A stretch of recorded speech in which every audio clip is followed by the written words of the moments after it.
ಅನ್ನುವಂಥ ದೊಡ್ಡ ಪ್ರಶ್ನೆ ಅದ. ಮತ್ತು ಹೈಕಮಾಂಡಿಗೆ ಗೊತ್ತದ ಅದು ಸಾಧ್ಯ ಅಂತಾರೆ. ಹೀಗಾಗಿ ಅವ್ರನ್ನ ಬದಿಗೆ ಸೇರಿಸದ ಇವತ್ತು ಯಡಿಯೂರಪ್ಪ ಕೈಯಲ್ಲಿನ ಇಡೀ ವ್ಯವಸ್ಥೆಯನ್ನು ಕೊಟ್ಟಿದ್ದಾರೆ, ಬಿ ಜೆ ಪಿ ವ್ಯವಸ್ಥೆನ ನೀವು ಗೆಲ್ಲಿಸ್ರಪ್ಪ ಅನ್ನುವಂಥ ಮತ್ತು ಇದು ಚಾಲೆಂಜ್ ಆಗಿದೆ ಇವತ್ತು ಯಡಿಯೂರಪ್ಪ ಅವ್ರಿಗೆ. ಯಾಕಂದರೆ ಬಿ ಜೆ ಪಿಗೆ ಬೇರೆ ಹಾದಿಲ್ಲ, ಇನ್ಯಾರು ನಾಯಕರು ಇಲ್ಲಲ್ಲೇ. ಯಾಕಂದ್ರೆ ಇದ್ದ ಅನಂತಕುಮಾರ್ ಹೋಗಿಬಿಟ್ಟಿದ್ದಾರೆ, ಬಿ ಶಿವಪ್ಪ ಅಂತಿದ್ರು ಅವರು ಹೋಗಿಬಿಟ್ಟಿದ್ದಾರೆ, ಚಲೋ ಒಳ್ಳೆ ನಾಯಕರು. ಮತ್ತು ಎ ಕೆ ಸುಬ್ಬಯ್ಯ ಹೆಸರು ಕೇಳ್ಬೋದು ನೀವು, ಅವರು ಮೂಲತಃ ಕಟ್ಟೋಲಿ ಪ್ರಮುಖ ಪಾತ್ರ ವಹಿಸಿದಂಥವರು, ಶಿವಪ್ಪನಂಥವರು ಅನೇಕರು ನಾಯಕರು ಬಂದು ಇದು ಕಟ್ಟಿದ್ರು ಇದನ್ನು. ಆದರೆ ಅವರೆಲ್ಲರಿಗೂ ಹೆಚ್ಚಿಗೆ ಒಂದು ಕನ್ಸ್ಟ್ರಕ್ಟಿವ್ ಆಗಿ ಇವರು ಲಿಂಗಾಯತ ಅನ್ನುವಂಥ ಒಂದು ಲಾಬಿ ಇರೋದ್ರಿಂದಾಗ ಯಡಿಯೂರಪ್ಪನವರು ಸ್ವಾವಲಂಬ ಆಗದೆ ಹೋಗಿರ್ಬೋದು. ಬಟ್ ಈ ಒಂದು ಕಮಲ ಆಪರೇಷನ್ದಿಂದ ಸರ್ಕಾರ ರಚನೆ ಮಾಡಿದರು. ಮಾಡಿ ಸರ್ಕಾರ ದಕ್ಷಿಣ ಭಾರತದಲ್ಲಿ ಬಿ ಜೆ ಪಿ ಸರ್ಕಾರ ನಿಲ್ಲುವಂಗೆ ಮಾಡಿದರು.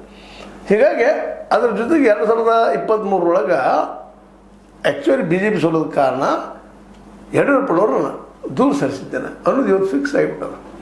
ಹೀಗೆ ಅವ್ರ ಕೈಯಲ್ಲಿ ಕೊಟ್ಟಿದ್ದಾರೆ. ಈಗಂತಿ ಮತ್ತು ಬಿ ಸೋಮಣ್ಣನ ಮಾಡ್ಬೋದೇನೋ ರಾಜ್ಯಾಧ್ಯಕ್ಷತೇನೋ ಇದ್ದು ಹೊಲಗಳು ಇದ್ದು, ಆದರೆ ವಿ ಸೋಮಣ್ಣ ಸ್ವತಃ ತಿಳ್ಕೊಂಡು ಹಿಂದೆ ಸರಿದ್ಬಿಟ್ರು, ಬೇಡಪ್ಪ ಇವು ಸಾಬರಿ ಅಂತೇಳಿ. ಯಾಕಂದ್ರೆ ವಿ ಸೋಮಣ್ಣಗ ಕರ್ನಾಟಕ ಮಟ್ಟದ ಲಿಂಗಾಯತದ ಲೀಡರ್ ಅನ್ನುವಂತಹ ಒಂದು ರೆಪ್ಯುಟೇಷನ್ ಇಲ್ಲ. ವಿ ಸೋಮಣ್ಣ ಒಳ್ಳೆಯವ್ರು ಇರ್ಬೋದು, ಮತ್ತೇನಿರ್ಬೋದು, ಆದರೂ ಬೆಂಗಳೂರು ಸುತ್ತಮುತ್ತ ಅಷ್ಟೇ. ಉತ್ತರ ಕನ್ನಡಕ್ಕೆ ಬಂದಾಗ ಮತ್ತು ಬರೋದು ಯಾರ್ದು ಯಡಿಯೂರಪ್ಪನವರು. ಹೀಗಾಗಿ ಎರಡೂ ಕಡೆ ಏನಾಗಿಬಿಟ್ಟದಪ್ಪ ಅಂದ್ರೆ ಮತ್ತು ಜೆ ಡಿ ಎಸ್ ಮತ್ತು ಬಿ ಜೆ ಪಿ ಹೊಂದಾಣಿಕೆ ಆಗೋದಿಲ್ಲ ಅಂತಲ್ಲ ಈಗಾಗಲೇ. ಅದು ಇಬ್ಬರಲ್ಲೂ ಈಗ ಏನು ಮೂಡಿದ